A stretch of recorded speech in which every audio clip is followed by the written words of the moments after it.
Dear students, welcome to Economics with Ejaz. Macro economics में आज हमारा तीसरा लेक्चर है। लास्ट लेक्चर में हमने सर्कुलर फ्लो ऑफ इनकम का जो कॉन्सेप्ट है उसको इंट्रोड्यूस किया। तो जो हमारा सबसे सिंपल मॉडल है सर्कुलर फ्लो ऑफ इनकम में, वो हमारा टू सेक्टर मॉडल है। और इस टू सेक्टर मॉडल में हम ये ख्याल करते हैं, ये तस्वुर करते हैं कि एक इकोनॉमी जो है इसमें सिर्फ दो सेक्टर्स है, एक हाउस होल्ड सेक्टर और दूसरा है बिजनेस सेक्टर। हालांकि फैक्चुअली ऐसा नहीं होता है, तो ये हम इसलिए करते हैं ताकि इनके दरमियान जो रिलेशनशिप है उसको समझ के हम इससे ज्यादा कॉम्प्लेक्स वाली रिलेशनशिप्स जो हैं जिनमें और सेक्टर्स हम इंक्लूड करेंगे, वो समझना हमारे लिए इसके जरिए से आसान हो जाए, फैसिलिटेट हो जाए। इसके अलावा हम ये ख्याल करते हैं कि जो भी इसमें प्रोडक्शन होती है वो कंज्यूम होती है, और जो भी इनकम लोगों को मिलती है वो अपनी इनकम पूरी की पूरी जो है वो खर्च करते हैं। देखिए, जैसा कि मैंने बताया कि जो हमारा दो सेक्टर मॉडल है, इसमें दो सेक्टर्स है, हाउस होल्ड सेक्टर और बिजनेस सेक्टर। जो हमारा हाउस होल्ड सेक्टर होता है, ये वो सेक्टर है जो कंज्यूम करता है वो गुड्स एंड सर्विसेज, यूज करता है गुड्स एंड सर्विसेज जो प्रोडक्शन सेक्टर में बनती है। इसके अलावा देखिए, दो चीजें मैं यहां पे जो है बता रहा हूं। एक है कि ये कंज्यूम करते हैं गुड्स एंड सर्विसेज, यूज करते हैं गुड्स एंड सर्विसेज, और दूसरा ये है कि ये ओनर्स होते हैं, ये मालिक होते हैं किस चीज के? फैक्टर्स ऑफ प्रोडक्शन जो है उसके मालिक होते हैं। जो हमारा दूसरा सेक्टर है यानी कि बिजनेस सेक्टर, इसको हम प्रोडक्शन सेक्टर भी कहते हैं। ये सेक्टर, इसका काम ये है कि ये प्रोडक्शन करता है, जो भी गुड्स एंड सर्विसेज एक इकोनॉमी में बनती है ये प्रोडक्शन सेक्टर ही बनाता है। और जब ये अपने प्रोडक्ट्स बनाते हैं तो ये जाती इस्तेमाल के लिए, अपने इस्तेमाल के लिए नहीं बनाते, बल्कि जो गुड्स एंड सर्विसेज ये बनाते हैं उनको जो है फरोख्त करने के लिए, बेचने के लिए जो है मार्केट में बेचते हैं। देखिए, यहां पे हमने ये बात याद रखनी है कि जो हमारा हाउस होल्ड सेक्टर है और बिजनेस सेक्टर है, ये भी जियोग्राफिकली हम इनको अलग नहीं कर सकते, इवन इंडिविजुअल उसको हम अलग नहीं कर सकते। यानी कि जो लोग यहां पे है और जो लोग यहां पे है वो अलग अलग लोग नहीं है। सपोजिंग आप एक प्रोड्यूसर है, आप कोई चीज जो है वो बनाते हैं, तो साइमल्टेनियसली आप एक कंज्यूमर भी है, आपको मुख्तलिफ चीजों की जरूरत है। आपको अभी एक मकान चाहिए, एक गाड़ी चाहिए, या कपड़े चाहिए, या खाने पीने की चीजें आपको चाहिए, तो बहुत सारी चीजें आपको चाहिए। तो आप प्रोड्यूसर भी है, आप जो है एक कंज्यूमर भी है, यानी कि आप बिजनेस सेक्टर में भी आएंगे, आप जो है हाउस होल्ड सेक्टर में भी आएंगे। अगर हम प्रोडक्शन की एक्टिविटी करते हैं तो बिजनेस सेक्टर में आएंगे, अगर हम सिर्फ कंजप्शन की एक्टिविटी करते हैं तो फिर हम हाउस होल्ड सेक्टर में आएंगे। ठीक है ना। इसके अलावा जो दो इंपॉर्टेंट टर्म्स यहां पे हमने याद रखनी है, दो इंपॉर्टेंट इंस्टीट्यूशंस उनको हम कह सकते हैं, वो है product market and factor market. एक है प्रोडक्ट मार्केट, दूसरा है फैक्टर मार्केट।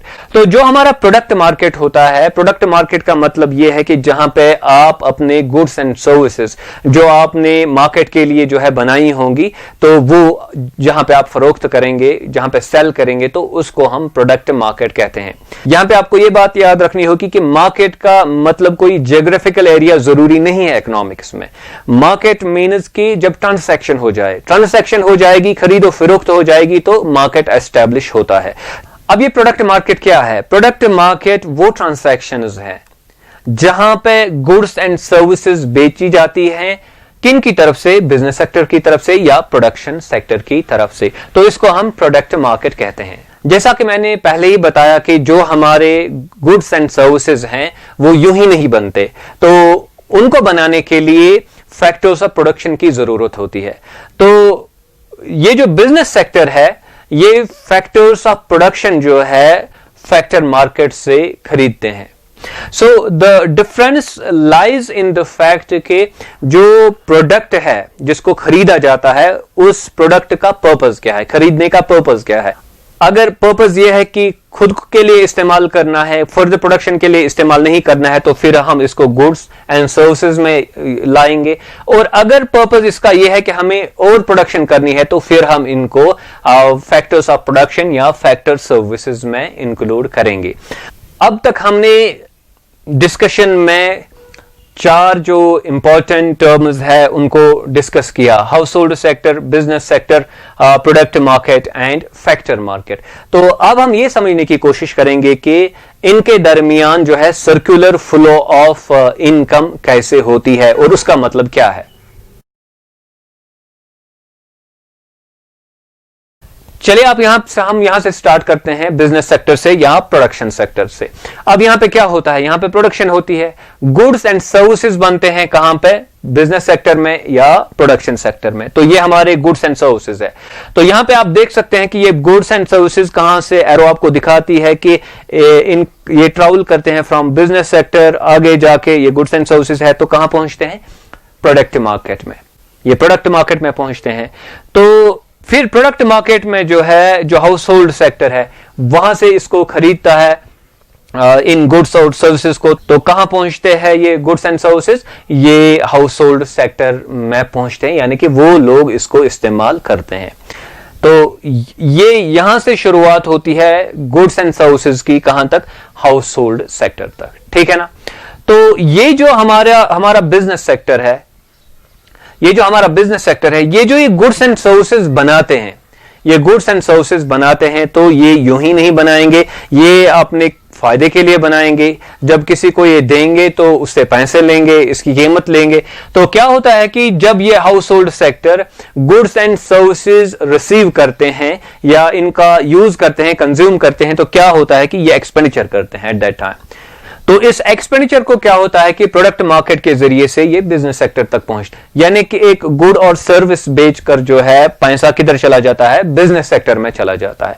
यहां पे आप फोकस करेंगे इन टर्म्स पे, ये मैंने लिखा एक्सपेंडिचर और यहां पे मैंने आर लिखा।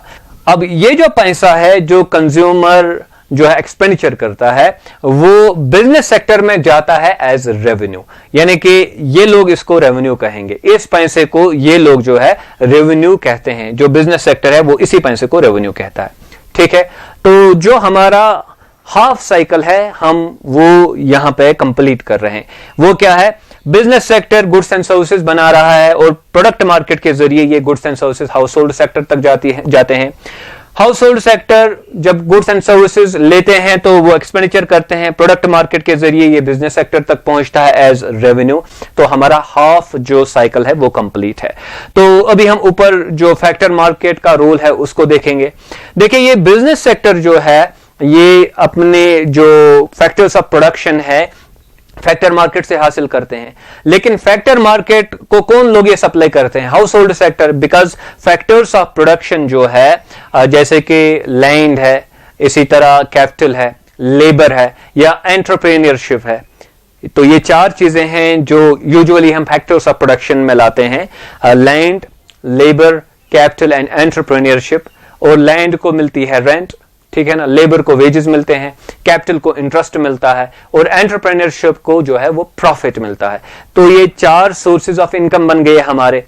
इस फैक्टर मार्केट को हम इनपुट मार्केट भी कहते हैं। तो हम ये सोच सकते हैं कि ये भी एक किस्म के गुड्स एंड सर्विसेज हैं जो फैक्टर्स ऑफ प्रोडक्शन है। तो ये जाते हैं कहां से, हाउस होल्ड सेक्टर से थ्रू फैक्टर मार्केट कहां पे आ जाते हैं, ये बिजनेस सेक्टर में आ जाते हैं। अब यहां पे आप देखिए बिजनेस सेक्टर से गुड्स निकलते हैं, कहां आते हैं, house hold sector. House hold sector से फैक्टर सर्विसेज या फैक्टर्स ऑफ प्रोडक्शन निकल के कहां पे आ जाते हैं, बिजनेस सेक्टर में आ जाते हैं। तो ये जो flow of goods and services जो है वो कहां से चलता है, ये ऐसे साइक्लिकल प्रोसेस में चलता है।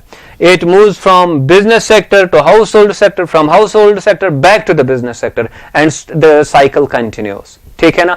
तो ये हमारा एक साइकिल बनता है। देखिए यहां से फैक्टर मार्केट से बिजनेस सेक्टर अपने फैक्टर्स ऑफ प्रोडक्शन जो है या फैक्टर सर्विसेज हासिल करता है, लेकिन बिजनेस जो फैक्टर मार्केट है वो तो मुफ्त में बिजनेस सेक्टर को फैक्टर्स ऑफ प्रोडक्शन नहीं देगा। तो बिजनेस सेक्टर जो है वो पेमेंट करता है और उस पेमेंट को हम फैक्टर पेमेंट कहेंगे।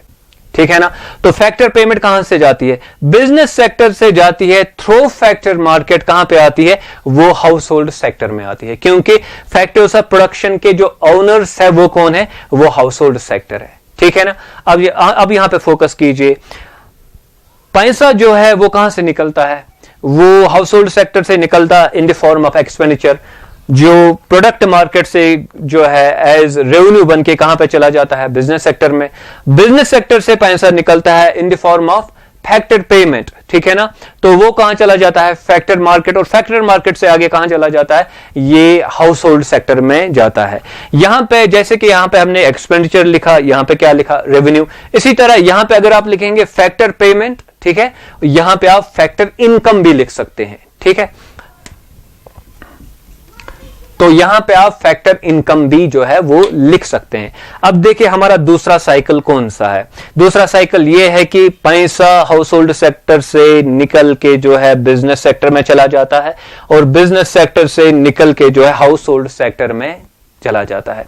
तो हमारे पास साइमल्टेनियसली दो किस्म के फ्लोज चल रहे हैं, सर्कुलर फ्लोज चल रहे हैं। एक है गुड्स एंड सर्विसेज का फ्लो, और दूसरा है किसका? मनी का फ्लो, इनकम का फ्लो। तो यहां पे आप देख सकते हैं अंदर वाला जो लूप मैंने बनाया, अंदर वाला जो मैंने सर्कल बनाया या साइकिल बनाया, वो हमारा गुड्स एंड सर्विसेज का जो है साइकिल है।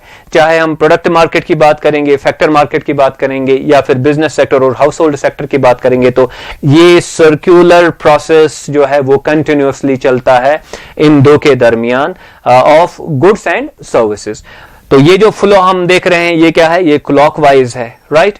लेकिन एंटी क्लॉकवाइज, या हम सिंपली ये कह सकते हैं कि इस डायरेक्शन के अपोजिट जो है हमारा मनी फ्लो होता है या इनकम फ्लो होता है। तो यहां से पैसे निकल के जो है, इनकम निकल के जो है, मनी निकल के बिजनेस सेक्टर में चली जाती है या प्रोडक्शन सेक्टर में चली जाती है, तो तब जाके वापस हाउस होल्ड सेक्टर में जो है वो आती है। ये जो flow of goods and services और फैक्टर सर्विसेज देखते हैं, तो इसको हम रियल फ्लो कहते हैं। और जो आप पैसों का फ्लो देखते हैं from households to business sector, फिर बिजनेस सेक्टर से वापस हाउस होल्ड सेक्टर, तो इसको हम नॉमिनल फ्लो कहते हैं। यानी कि जब गुड्स एंड सर्विसेज फ्लो करते हैं एक सेक्टर से दूसरे सेक्टर तक और फिर वापस आके ऐसे ही साइकिल चलता है, तो इसको हम रियल फ्लो कहेंगे। और जब पैसा फ्लो करता है तो उसको हम नॉमिनल फ्लो कहते हैं। तो ये हमारा बेसिक एक कॉन्सेप्ट है सर्कुलर फ्लो ऑफ इनकम का in case of two sector model. तो हम यहां पे इसको समराइज करेंगे। हमारे पास दो सेक्टर्स है, house hold sector, business sector, right. हमारे पास दो मार्केट्स है, factor market and product market. जो फैक्टर मार्केट है वहां पे हम गुड्स एंड सर्विसेज बेचते हैं जो कंजप्शन के लिए यूज होती है on part of the house hold sector. लेकिन जो फैक्टर मार्केट है वहां पे वो हम चीजें बेचते हैं जो बिजनेस सेक्टर ने यूज करनी होती है प्रोडक्शन के लिए, ठीक है ना। तो फिर क्या होता है कि हाउस होल्ड सेक्टर जो है वो खरीदता है goods and services product market से, जो बनाई होते हैं किसने? बिजनेस सेक्टर ने। तो प्रोडक्ट जो है वो निकल के हाउस होल्ड सेक्टर पे आ जाता है from business sector goods and services. तो यहां से जो है, और यहां से जो है फैक्टर सर्विसेज जाती है कहां? बिजनेस सेक्टर में। तो एक सर्कल जो है हमारा जो है वो कंप्लीट होता है। तो इसके अपोजिट में क्या होता है कि हाउस होल्ड सेक्टर जो है एक्सपेंडिचर करती है और वो रेवेन्यू बन के बिजनेस सेक्टर में चला जाता है पैसा, और वहां से जो है पैसा factor payment age factor payment जो है वो हाउस होल्ड सेक्टर में पहुंचता है एज फैक्टर इनकम। तो यहां पे हम अपना डिस्कशन कंक्लूड करते हैं टू सेक्टर मॉडल पे। नेक्स्ट जो हमारा मैक्रो इकोनॉमिक्स में इंशाअल्लाह ताला लेक्चर होगा वो थ्री सेक्टर मॉडल पे होगा, और हम सिंपल मॉडल से कुछ चीजें सीख के जो है मोर कॉम्प्लेक्स मॉडल को अंडरस्टैंड करने की कोशिश करेंगे। Thank you very much.